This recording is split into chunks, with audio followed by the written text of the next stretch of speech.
Puede tomar asiento. Gracias por estar con nosotros. Le ruego y se goce pensando que estamos en la presencia del Señor, en la casa de Dios, para alabar su nombre y aprender sobre su palabra. Y vamos a terminar la carta de Pedro. Finalmente ya tenemos todo el año trabajando sobre ella, y el día de hoy no va a ser nada diferente. Primera de Pedro, capítulo 5, los últimos 3 versos, 12, 13 y 14. Un resumen pequeño de lo que ha pasado, por lo que hemos vivido en estos últimos tiempos, sobre los sermones y de lo que se trata la carta en un resumen pequeño. Lo vamos a tratar de hacer corto para poder sacarle y exprimirle algo. Y ojalá ahí se vaya con algo sobre la carta, sobre este sermón, sobre este mensaje, se lleve algo a su casa para indagar en ella. Pedro es íntimamente instruccional para sus vidas.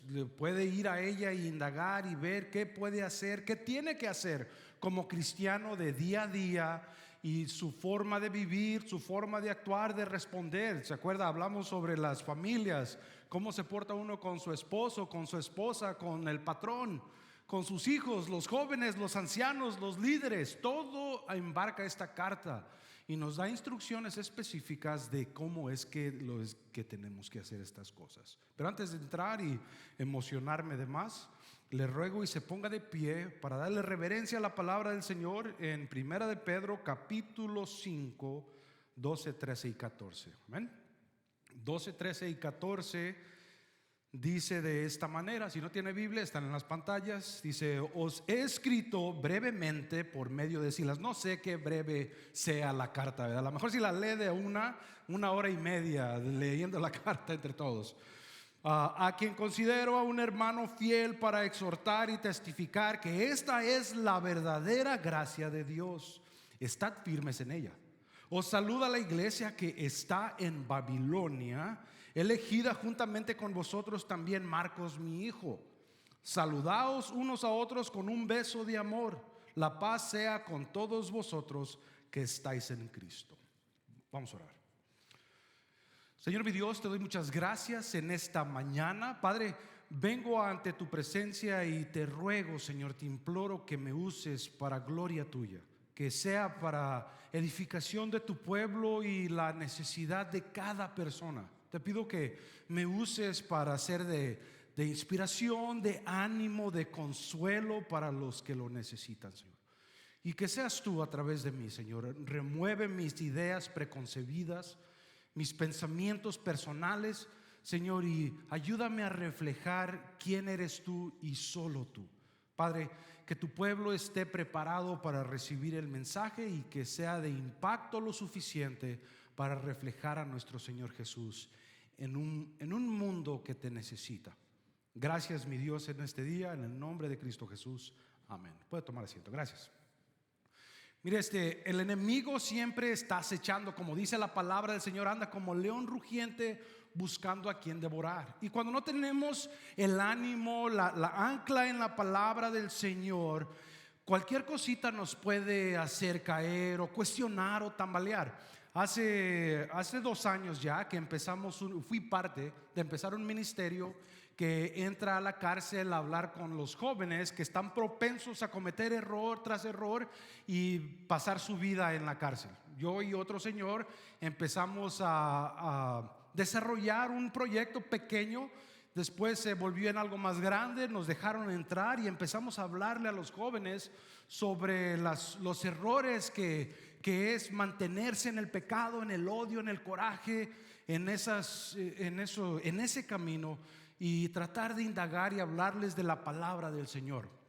Durante la primera visita que íbamos a hacer fue una de las más difíciles. Pues el primer día, después de haber hecho tanta entrevista y nos hicimos aplicaciones y nos hicieron pruebas y dimos toda nuestra información. Al llegar el día que íbamos a entrar, iba a ser a las 3 de la tarde, mi esposa me llama en la mañana y me dice que mi hijo Nehemías tenía fiebre alta y fiebre severa. Entonces me fui yo al trabajo y estuvimos en comunicación durante todo el día, y Nehemías tenía una fiebre donde no pudo ir a la escuela. Después llegué, se iba a llegar la hora, llegué a la casa, vi a mi hijo y dije, si no desarrollamos o no echamos a andar o si me echo para atrás, quizás ya no nos dejen entrar hasta el próximo mes, y todo lo que trabajamos para construir en este ministerio se va a venir abajo, o está propenso a no levantar del suelo. Entonces llegué a la casa, vi a mi hijo Nehemías y estaba en la cama tirado con fiebre. Le ayudé, nos pusimos de acuerdo mi esposa y yo a que lo íbamos a subir, que lo íbamos a llevar al hospital, que ella lo iba a llevar al hospital mientras yo iba a hacer lo del ministerio. Y me partía el corazón porque quería ir con mi hijo a ver cuál es el problema, o quería ir a ver lo de la cárcel para ver que el ministerio se levantara. Agarré a mi hijo Nehemías, lo subí al carro, mi esposa se subió al carro, subió a la niña y se lo llevó al hospital, y yo me fui a la cárcel. En la cárcel uno no puede entrar con celular, tiene uno que dejar su cartera, le da su identificación, le dan un gafete para que se identifique que usted es un visitante y va a predicar la palabra. Yo y el otro señor y una señora entramos, dejé mi celular, no tenía idea qué había pasado con mi hijo. Estuvimos ahí 2 horas, de las 3 a las 5. Hablamos de la palabra, me tocó predicar el evangelio. Los carceleros escucharon el mensaje de Dios. Una de las carceleras que estaba ahí presente estaba muy atenta a la crucifixión de Jesús. Ya en ese momento todo se me olvidó, todo lo que estaba sucediendo en la casa. Cuando salí de la cárcel, me empezó a entrar otra vez el pánico, como una ansiedad. Quería ver yo mi celular para ver qué había pasado con mi hijo. Cuando regresé a la casa, cuando regresé a ver el celular, no tenía llamadas perdidas ni nada. Entonces le hablé a mi esposa y no me contestó, que es común, No sé qué común sea para la gente, para todos. Llegué a mi casa, la cárcel de mi casa estaba muy cerquitas. Llegué a la casa y mi niño andaba brincando en la sala, Nehemías. Dije, ¿qué pasó? Bueno, que estaba malo este amigo. Yo le sentí la fiebre. ¿Y qué tiene? Y hablé con mi esposa, le dije, ¿qué tenía Nehemías? Nada. Llegamos al hospital, lo metieron para adentro, le dieron Tylenol, como del Tylenol que nosotros le diéramos de la tienda. Y dice, vaya, anda. Nada pasó. El único momento, todo el día hasta ese momento. Después del resto de la tarde hasta el otro día ya no le volvió a suceder lo mismo. Me di cuenta que al otro varón que fue conmigo, que él era el que ya tenía conexión con la cárcel, en su casa las pipas de su traila donde vive se reventaron y se inundó su hogar. Completamente estaba bajo 2 pulgadas de agua donde estaba viviendo. Dijo, la agua estaba corriendo y yo tuve que dejar lo que estaba haciendo para irme a la cárcel. Es más, me tengo que regresar para ver cuál era el daño que dejó el agua en mi casa. El enemigo nos estaba acechando fuertemente para no dejarnos entrar a empezar este ministerio que aún empezamos yendo una vez al mes, después 2 veces al mes, y ahorita están yendo. Ya no he podido yo porque por falta de tiempo, pero han estado yendo todos los jueves a las 3 de la tarde para ir a hablar con los jovencitos. Y nos ha tocado hablar con jovencitos que se van a topar con vida en la cárcel, o que han entrado varias veces, no tienen familiares y ahí es su lugar más a salvo en el que viven. O sea, muchachitos que están aquebrantados, algunos que viven cerca de nosotros, otros que conocemos, otros de los que nos dimos cuenta sobre las noticias y vimos sus problemas. Pero el enemigo está fuerte y siempre anda acechando al cristiano para ver cómo derrumbar los esfuerzos que uno hace para el Señor. Anda buscando a ver cómo nos hace cizaña para derrumbar las cosas que nosotros hacemos para la gloria de Cristo. Yo muy fácil y pude haber hecho lógico decir, bueno, me voy a hacer un lado, voy a ir con mi hijo, regreso a la casa, todo está bien, y todo se echó a perder. Eso es algo bueno que sucedió.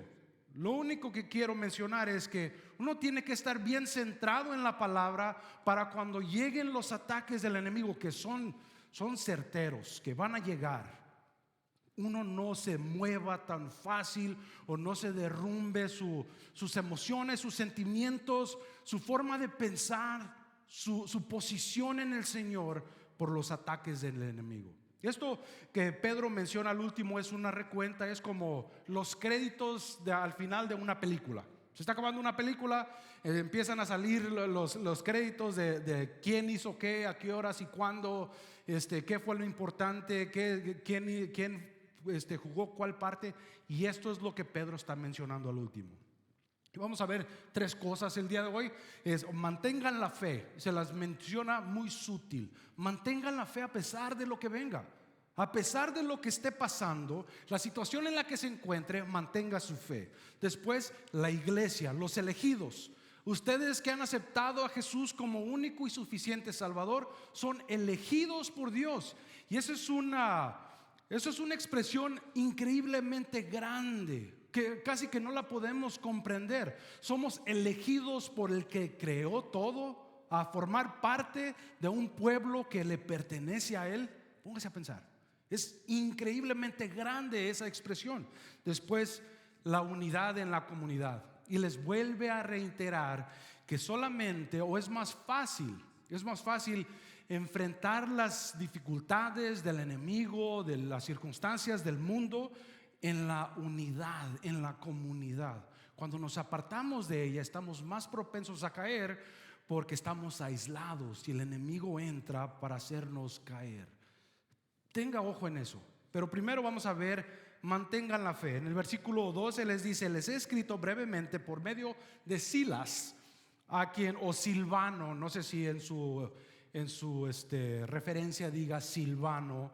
Silvano es una expresión italiana o romana para decir Silas, y eso es una indicación de que la carta fue escrita cuando Pedro estaba en Roma. A quien considero un hermano fiel, para exhortar y testificar que esta es la verdadera gracia de Dios. Estén firmes en ella. Se piensa, dicen muchos historiadores, que Silas fue el que les entregó la carta, fue el que les llevó la carta a darles las buenas noticias y también a darles la explicación y instrucciones de cómo vivir como cristianos a las iglesias de Asia Menor. ¿Se acuerdan? A las 5 regiones en el moderno Turquía, fue Silas a llevarles a cada ciudad la carta para saber qué es lo que tienen que hacer como cristianos.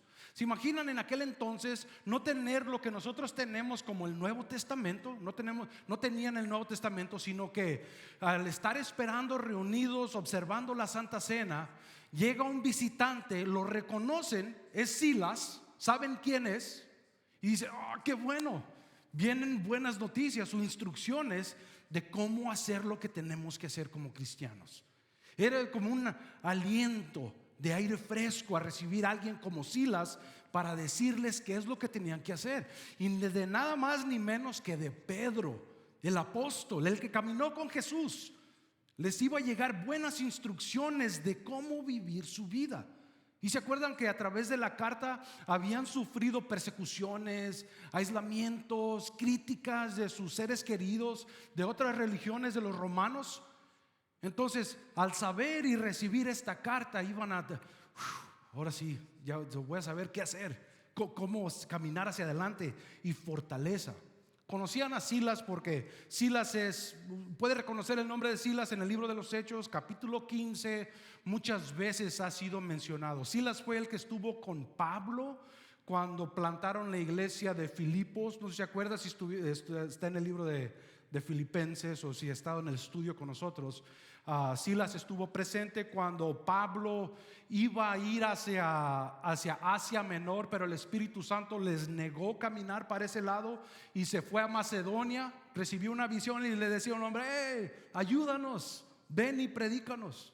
De Macedonia, Pablo y Silas fueron a Macedonia, llegaron a Filipos, donde no había sinagoga, llegaron al río, en el río había las mujeres. Estaba Lidia, me parece, que vendía púrpura, y le predicó la palabra del Señor a Lidia, y ahí es donde pasaron muchas cosas. Le sacó un demonio a una muchachita que hacía adivinaciones, los metieron a la cárcel, estuvieron cantando himnos, un terremoto abrió las celdas y todo. Silas, es Silas. Entonces lo conocen bien, pero también conocía a Marcos. Más adelante en el último verso, en el tercero dice, en el 10º, Marcos era Juan Marcos, al que se había separado cuando iban a ir al segundo viaje misionero. Les dijo: no, yo no me quiero llevar ese. Pablo estaba diciendo: Marcos nos abandonó, ese no me lo quiero llevar. Y Bernabé y Marcos se separaron, porque Bernabé dijo: no, sí, vente conmigo.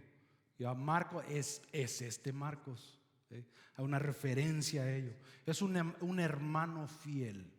Él les dice: os he escrito brevemente por medio de Silas, a quien considero un hermano fiel, para exhortar. ¿Se acuerda que exhortar? Exhortar no es regañar, que no es solo regañar, sino es caminar a un lado para recibir instrucción, para alentar, para animar, para dar consuelo. Eso es exhortar. Que no solamente dar una buena regañada para que se le quite, no, es caminar con la persona para que reciba aliento. Dice: he mandado para exhortar y para testificar que esta es la verdadera gracia de Dios. Entonces mandó a Silas para que la carta que recibieran dijeran: esto es inspiración de Dios, esto es para el beneficio del pueblo. Porque Silas era una persona reconocida, y la carta venía de alguien. ¿Y qué es lo que nos dijo Pedro a través de la carta? ¿Cuál es la verdadera gracia de Dios? Es las instrucciones que uno recibe como cristiano para vivir su vida, ¿okay? Nos dice muchas cosas a través de la carta. Dice que tenemos que tener una sola mente trabajando para Dios en una sola dirección. No paguen mal por mal, está en la carta. Sean todos de un mismo sentir, compasivos, amándonos fraternalmente, misericordiosos y humildes. Esta es la verdadera gracia de Dios.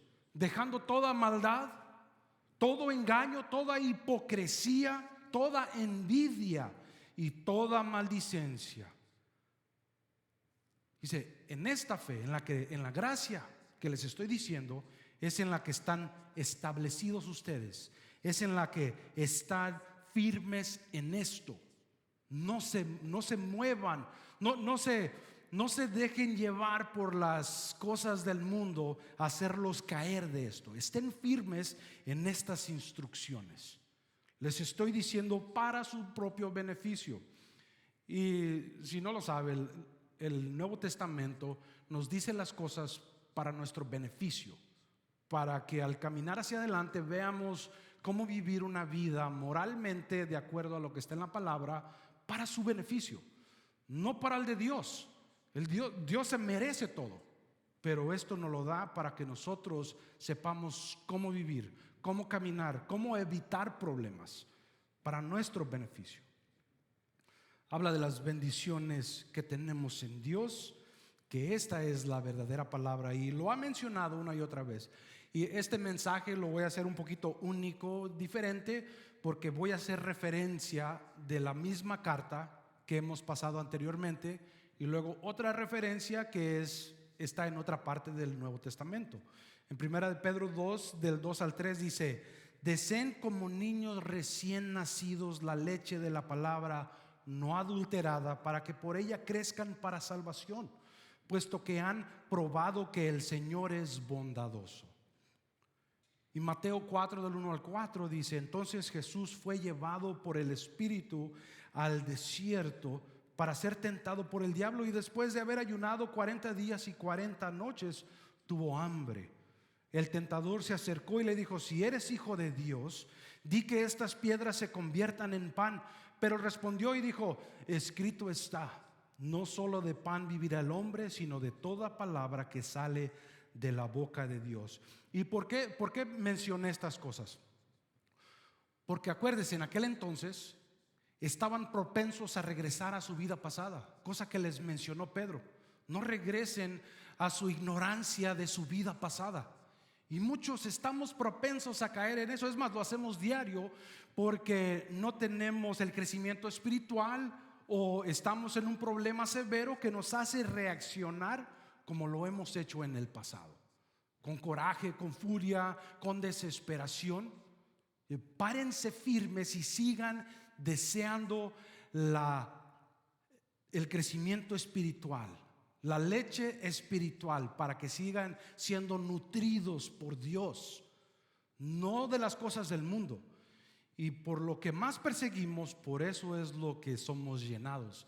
Si yo persigo el fútbol americano, que me encanta, entonces voy conociendo más y más del fútbol americano. Voy conociendo las reglas y los equipos y los jugadores y los entrenadores y todo de lo que tiene que ver sobre el fútbol americano. Pero si eso abunda más que mi crecimiento del Señor, le estoy poniendo más enfoque a algo que no es del Señor y estoy propenso a caer. Les dice esto porque en la iglesia antigua, en la iglesia primitiva, había muchas herejías que estaban surgiendo. Y eso es lo que hacían los concilios en aquel entonces. Era para combatir las herejías que se estaban levantando de un lado y de otro. El gnosticismo, el monasticismo, muchas cosas se estaban desarrollando para tratar de hacer que Jesús no era Dios en realidad. Uno de los que pelearon contra las herejías fuertemente era Ireneo de León, que era un estudiante de Policarpio, y Policarpio un estudiante de Juan, el apóstol. Ireneo escribió una carta o un libro que se llama En contra de las herejías en el segundo siglo, porque ya muchos decían que Jesús no era Dios, que había sido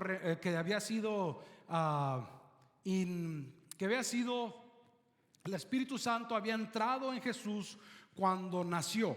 Algunos otros decían que el Espíritu Santo había entrado en Jesús en el bautismo, cuando fue bautizado ya de adulto, que no era Dios y hombre al mismo tiempo, o que era Dios en un disfraz de hombre. Entonces todos empezaban a combatir las herejías una y otra vez desde aquel entonces.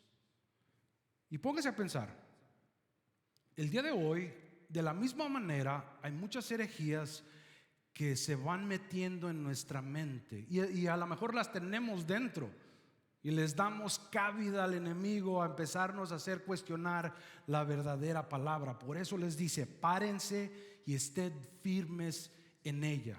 Y esto les voy a decir, llévense esto de aquí. En 4 puntos, si esto no encaja la palabra del Señor, cuestiónela fuertemente y le ruego que sea prudente y se retire de ella. 1. Si alguien no pone a Dios primero, empiece a cuestionar ahí. ¿Okay? Dios, hombre, Cristo y respuesta es lo más importante. Dios creó al hombre, el hombre cayó. Cristo hizo la obra y está en usted si de veras quiere responder a la salvación. Esa es la verdadera doctrina. Esa es la gracia del Señor. Es su glorificación. Dios, hombre, Cristo y respuesta o salvación.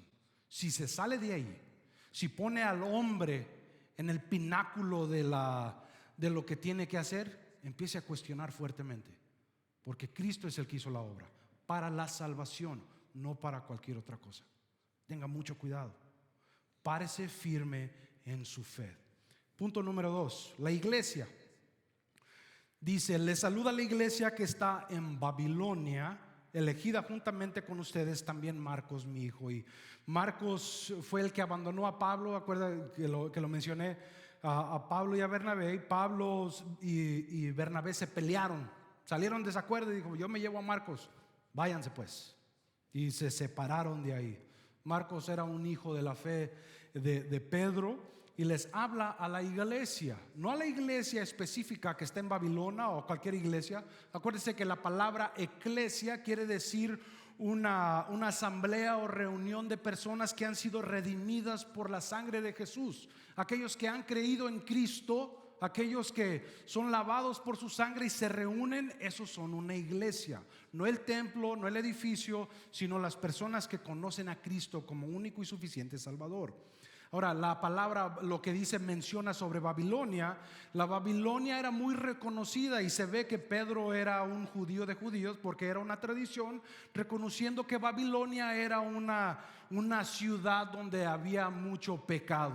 Babilonia la conocían como aquella que se había llevado al pueblo judío al exilio y habían controlado completamente. Alegóricamente, Roma era la ciudad más corrupta, que obtenía el asiento de la idolatría y siendo enemiga del cristianismo, como lo fue la Babilonia para los judíos. Y en estos tiempos ya Babilonia ya había sido completamente destruida por Siria. Ahora, les dice Babilonia, y pienso aquí, este es comentario de César, ¿okay? También Pedro menciona que Roma es la Babilonia, y de ahí se piensa que está escrita la carta, porque dice: les escribe desde Babilonia, y Roma siempre fue conocida como la Gran Babilonia. Les habla sobre aquellos que no se paran firmes y se dejan llevar por las garras del pecado que existe en una ciudad donde abunda, como en Roma. Una ciudad, un lugar donde llegan, se mueven ahí, son cristianos en ese lugar, quizás no se paran fuerte en su fe, y en Roma había mucho pecado de donde sacar, y se dejaban llevar por el pecado, y en vez de mantenerse fuerte en su cristianismo, se dejaban llevar por las cosas a su alrededor. Y esto se compara muchos con los judíos de los tiempos antiguos, porque muchos judíos no se regresaron cuando fueron liberados a la área de Jerusalén o a Judá. Se quedaron en Babilonia, y eso lo sabemos por el libro de Esther. Había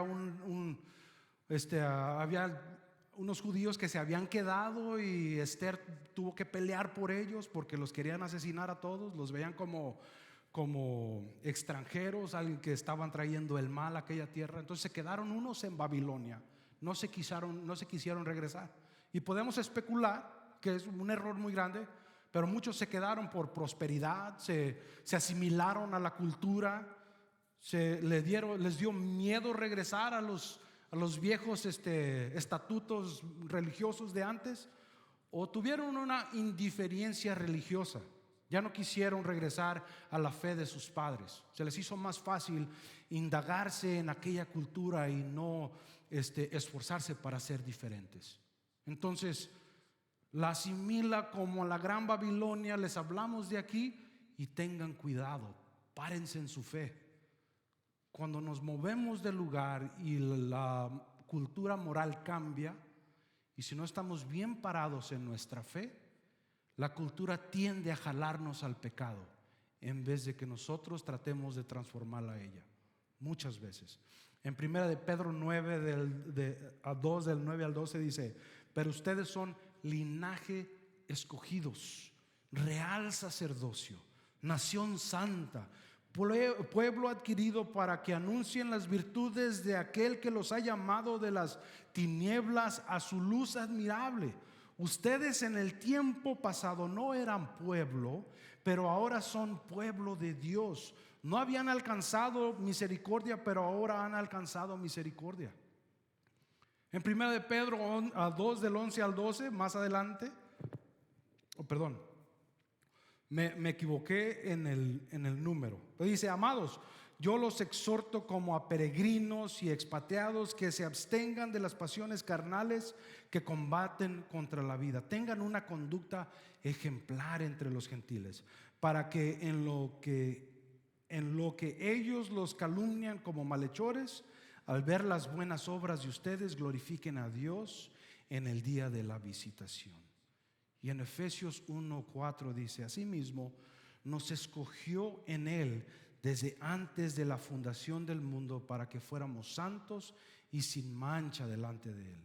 Somos un pueblo escogidos y es de nosotros pararnos en nuestra fe. A pesar de donde nos movamos, de donde estemos, en qué situación nos mantengamos o nos venga hacia nosotros, mantenernos parados firme en la verdadera gracia de Dios es nuestra necesidad. Y les dice escogidos para que se recuerden que ya no eran gentiles, ya no eran judíos, sino que son un solo pueblo bajo Dios, un solo pueblo bajo el Señor. Hay historias sobre muchos actores que se mueven de sus ciudades pequeñas y se van a Hollywood, a la ciudad de Los Ángeles, a moverse para allá para perseguir sus sueños. Y muchos de ellos sueñan con llegar a una ciudad y conquistar el mundo completamente, hacerse completamente famosos. Pero con lo que se topan es una realidad completamente diferente. Llegan con el deseo de ser alguien grande, pero no saben lo difícil que es llegar a ser un actor o una actriz. Muchas dificultades vienen hacia ellos, mucho dinero tienen que gastar y tienen que trabajar arduas horas para poder mantenerse mientras tratan de perseguir su sueño. Muchos de ellos tienen que tener trabajos flexibles para poder ir a audiciones y tienen que contratar personas que les ayuden a conseguir estas cosas. Desafortunadamente, muchos jóvenes que van a Los Ángeles, a Hollywood, a tratar de perseguir sus sueños, llegan a dejarse llevar por aquella forma de pensar de fiesta y con ser famosos en la mente, se dejan llevar por las fiestas, por el alcohol y las drogas. Y las drogas los lleva a la adicción y la adicción los lleva a la ruina. Cuando se empiezan a asimilar a una ciudad, en vez de mantenerse enfocados en sus deseos, especialmente si son personas de fe, que hay muchos cristianos que llegan con ese deseo de ser famosos y se dejan llevar por el mundo, por una ciudad que los empapa, que los atrapa en las garras. Y hay cientos de personas que aspiraron a ser actores, que crecieron en familias cristianas, que viven en la calle adictos a las drogas porque se dejaron llevar por las cosas de sus alrededores. Yo le digo a usted, nosotros tenemos una Babilonia cerca a nuestra proximidad. Nuestra Babilonia quizás está a 2 horas de aquí. A lo mejor nosotros somos Babilonia para Rock Island o para Quincy. Nosotros somos donde está el pecado para otros lugares más pequeños. Pero le ruego a usted, párese firme en su fe, en las instrucciones que Pedro le da para vivir su vida día con día y caminar hacia adelante y reflejando a un Jesús que tiene uno que reflejar para un mundo perdido, al que no tiene esperanza, que no es de un pueblo escogido, que no tiene comunión, que no recibe amor, que no conoce a Cristo y no tiene la esperanza de salvación. Mantenga la fe. ¿Y cómo lo puede hacer? Viendo los imperativos que mencioné y que están en el libro de Pedro. Le ruego que regrese a Pedro, los subraye todos y los practique de semana a semana. Eso ya es tarea para usted. Me encantaría dárselos en su mano, pero es para usted aplicar eso. Por último está la unidad en la comunidad, y en el versículo 14 les dice: saludaos a unos a otros con un beso de amor, la paz sea con todos vosotros que estáis en Cristo. El beso de amor no es nada más ni menos que una salutación cultural y no tiene que ser exploitada, no es algo que es íntimo o sexual en ningún aspecto. Es solamente para demostrar la comunidad y la comunión, el amor fraternal que se tiene que demostrar porque somos parte de una familia de Jesús. Es muy común en muchas culturas alrededor del mundo darse beso cuando se saludan. En México, en Argentina, en Chile, en muchos lugares del mundo se saludan dándose un beso. Es muy común.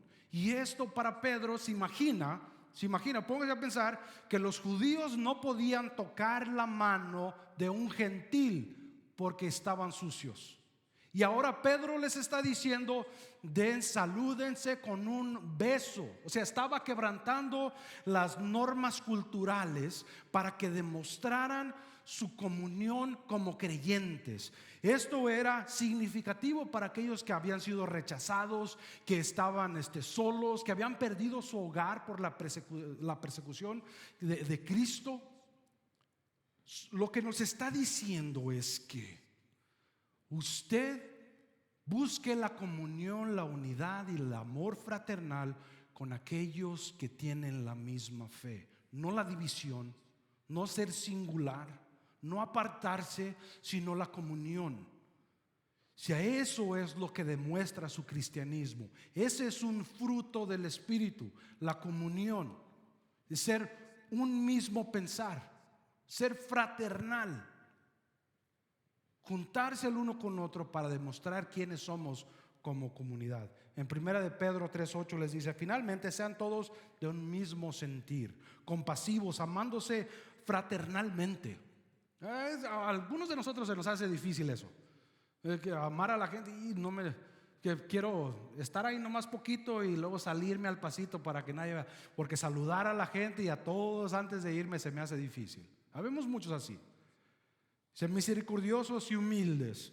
En Romanos 12:16 dice: tengan un mismo sentir los unos por los otros, no siendo altivos, sino acomodándose a los humildes. No sean sabios en su propia opinión. Y en Juan 15:12 dice: este es mi mandamiento, y este es de Cristo, que se amen los unos a los otros como yo los he amado. Quizá eso se le haga difícil a usted, amar los unos a los otros. Quizá usted piense menos de usted y se le haga difícil, que usted no puede juntarse con los demás. Pero le ruego que analice esa posición. ¿Cómo ha de demostrar el amor de Cristo en otras personas si se aparta completamente? Nosotros aquí hacemos algo que no empezó por mí, empezó porque la iglesia está siendo iglesia. Y uno de los hermanos que deseó tener una reunión después del servicio, algo tan sencillo como pan. No sencillo, es bueno el pan, con café y chocolate caliente, ¿verdad? Es bueno. Pero esa clase de comunión, esa clase de compañerismo sobresale muchas otras cosas. Eso nos ayuda a mantenernos unidos, a conocernos los unos a los otros, para orar uno por otro, para apoyar uno por otro. Eso es significativo de que la iglesia está desplegando alguna clase de salud significativa. Si en usted no sale eso, no sale ese sentimiento de reunirse, le ruego analice su corazón. ¿Qué está pasando en usted? ¿Qué tiene que hacer para unirse a nosotros, para convivir y apoyarse unos a los otros? Y es más, le voy a rogar que considere un paso más allá.